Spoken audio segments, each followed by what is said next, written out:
Chandrababu development అంటేనే visionary అంటేనే గుర్తొచ్చేది చంద్రబాబు అంటారు. మీరేమో మేము చేసాం మా గవర్నమెంట్ దగ్గర మీరు చెప్తారు. మాకు గుర్తొచ్చేది మాత్రం ఒక వెన్నుపోటుకి ఖచ్చితంగా వేరే వాళ్ళ క్రెడిట్ తీసేసుకోవటంలో కానీ, అలాగే అసలు చేసిన పని తక్కువ, అసలు ఆర్భాటాలు చూస్తేనే ఇదిగో మొన్న బిల్ గేట్స్ని తెచ్చినట్టే ఉంటుంది దరిద్రంగా. అసలు ఏమనుకుంటున్నారో చంద్రబాబు నాయుడు గారు, అసలు ఈ రాష్ట్రాన్ని ఏం చేయాలనుకుంటున్నారో, ఈ రాష్ట్ర ప్రజలని ఏ విధంగా ముందుకు తీసుకుపోవాలనుకుంటున్నారో కూడా ఈ రోజున నిజంగా చాలా అర్థం కానటువంటి ప్రశ్న అండి ప్రతి ఒక్కరికి కూడా. అమరావతిని మీరు తీసుకుంటే మరి మా టైంలో 34,000 ఎకరాలు, వీళ్ళు వచ్చిన తర్వాత టోటల్లీ ఫస్ట్ ఫేజ్ కింద ఒక 20 ఎకరాలు తీసుకున్నారు, 54 ఎకరాలు అయింది.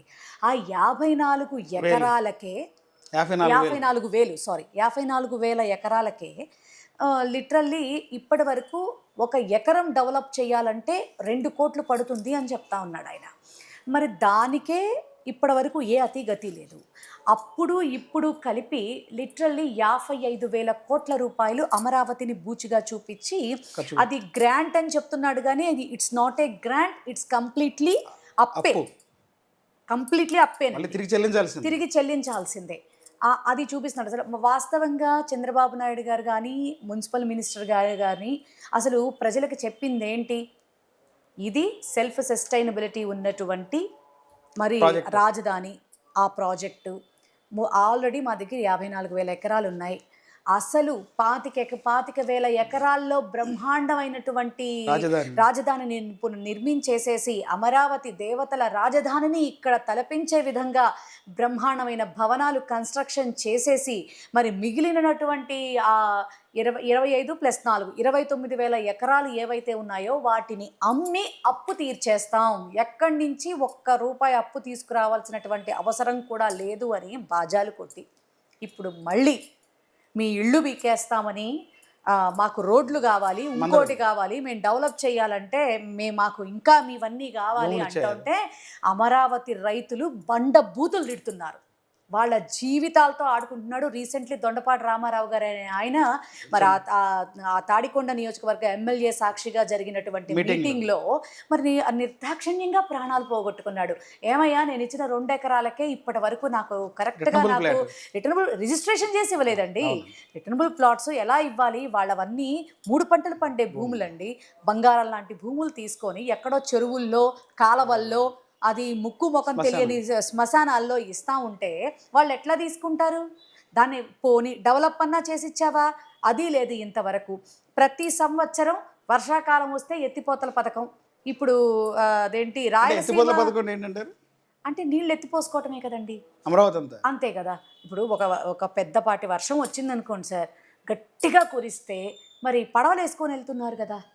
మరి పడవలు వేసుకొని వెళ్తున్నారు అంటే చిన్న సైజు చెరువులు అక్కడ తలపిస్తున్నాయనే కదా. మరి అవి ఎందుకు వెళ్ళమండి? ఎందుకు మా కళ్ళతో మేము చూడట్లేదు? వైసీపీకి కళ్ళు కనిపించట్లేదు, కళ్ళు కానీ తీసేయాలి అనేది కూటమి చెప్పుద్ది, పదే అదే చెప్తున్నారని చెప్పండి. వాళ్ళ తెరలు అమరావతి రైతులు తొలగిస్తారు. ఇప్పుడు మేము మాట్లాడితే ఇలాగే మాట్లాడచ్చు, కానీ అమరావతి రైతులు మాట్లాడుతున్నారుగా, నా బొంద అక్కడ ఏముంది శ్మశానం తప్ప అని. గట్టిగా కట్టిన 4 బిల్డింగులు చూసుకునే నువ్వు ఇదైతే 5 సంవత్సరాల్లో 2 సంవత్సరాలు కరోనా పోయిన వితిన్ 3 ఇయర్స్లో విజయవాడే తీసుకోండి సార్, ద బెస్ట్ ఎగ్జాంపుల్ విజయవాడే తీసుకోండి. 19 to 24 మధ్యలో ఇక్కడ ఎవరు వరదల పాలు అవ్వకుండా రిటైనింగ్ వాల్ కట్టాడా? మా టైంలోనే కట్టి మా టైంలోనే ఓపెన్ చేసామా? రెండోది కనకదుర్గ ఫ్లైఓవర్ నీ టైంలో ఒక 70% కట్టావేమో, మిగిలిన 30% పూర్తి చేసి ఓపెన్ చేసింది మేమేనా? రెండోది బెంచ్ సర్కిల్ దగ్గర 2 ఫ్లైఓవర్లు కట్టాం, మేమే శంకుస్థాపన చేసాం, మేమే ఓపెన్ చేసాం, అవునా కాదా? ఈ రాష్ట్రానికి 1,104 ఇచ్చాం, 1,108 ఇచ్చాం స్వచ్ఛాంధ్ర ఇది కింద, కార్పొరేషన్ కింద. ఎన్ని చేసుంటాం మేము? ఉద్దానం కిడ్నీ సెంటర్ నువ్వు డిప్యూటీ సీఎం గారు మాట్లాడారంతే, మేము ఆచరణలో చేసి చూపించాం. వాళ్ళకి ఈ రోజున మంచినీళ్ళు ఇస్తున్నాం. అక్కడ ఎవరికైనా బాగోలేదు అంటే రీసెర్చ్ సెంటర్ కట్టాం మేము అక్కడ ఆల్మోస్ట్ అందరికీ చెప్పాం. అంతేకాకుండా 15,000 ఆర్బీకేలు కట్టాం.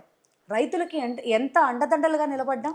ప్రతి అసలు ఆ ఖరీఫ్ ఆ సీజన్స్ అంటారు కదండి, బియ్యం వేసే ఆ టైంకి వాళ్ళకి సబ్సిడీలు, ఇన్పుట్ సబ్సిడీలు టైంకి ఇచ్చాం మేము. రాజు ఆ టైంలో చాలా సంతోషంగా, రైతే రాజు అన్న పదం చాలా సంతోషంగా అక్కడ రైతులు ఎంజాయ్ చేశారు ఆ టైంలో. మేం కాదండి, రైతులు చెప్తా ఉన్నారు. జగన్మోహన్ రెడ్డి గారి టైంలో 20,000కు పైన పలికింది ఒక్కొక్క క్వింటాలు.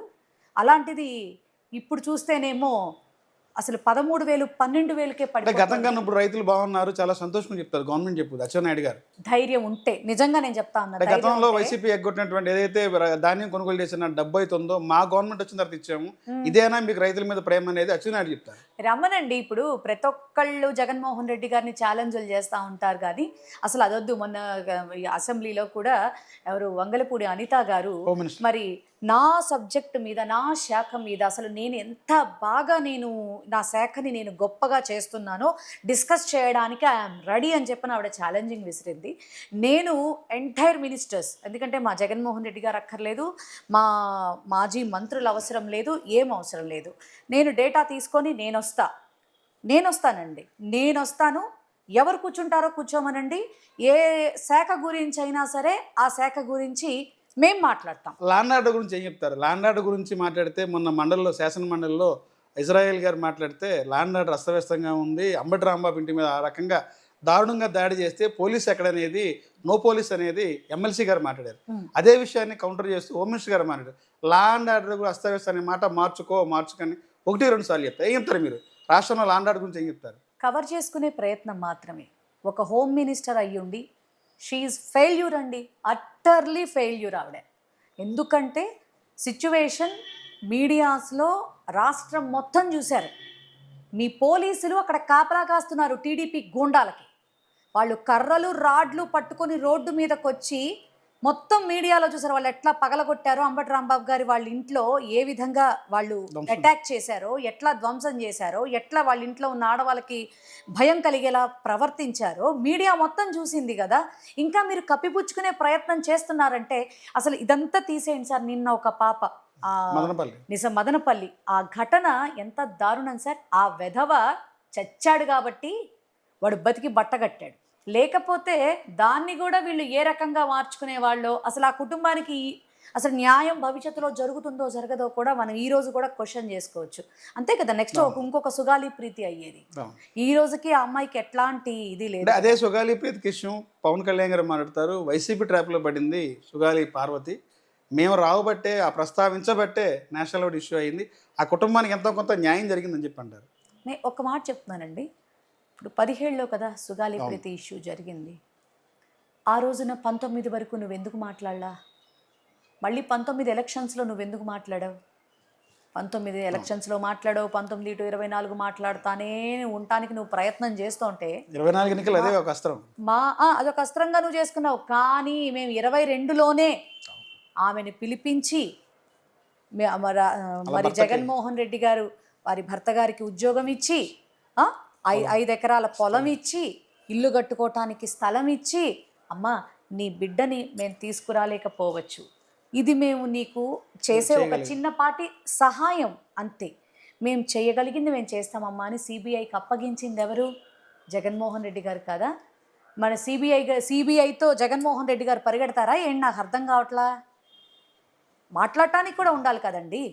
ఇప్పుడు ఈ రాష్ట్ర పోలీసుల మీద నీకు నమ్మకం లేదని మాట్లాడుతున్నటువంటి సుగాలి ప్రీతి తల్లి గారి యొక్క ఆవేదనని పురస్కరించుకుని ఆయన ఏం చేశారు? సిబిఐకి అప్పగించారు. అక్కడి నుంచి కదా రావాలి. ఇప్పుడు తారుమారు ఇప్పుడు 17లో జరిగింది, 19లో తారుమారు ఎలా అయినాయి? సాక్ష్యాలు ఎట్లా అవుతాయి? ఇప్పుడు అయినాయి అంటున్నారు, ఎట్లా అవుతాయి? అదే డిపార్ట్మెంట్ అప్పుడున్నది, వాళ్ళ అధికారులు ఇప్పుడున్నది అదే డిపార్ట్మెంట్, అదే అధికారులు కదా. 19లోకి ఎట్లా తారుమారు అయినాయి? ఏదైనా కూడా వాళ్ళని కవర్ చేసుకోవటానికి, వాళ్ళని ఏమార్చుకోవటానికి, వాళ్ళ మీదకి ఏమి రాకుండా చూసుకునేటటువంటి ప్రయత్నాలే. సరే ఇదంతా వద్దండి, అనిత గారిని స్ట్రైట్గా ఒక క్వశ్చన్ వేస్తున్నా. నువ్వు అధికారం చేపట్టావు.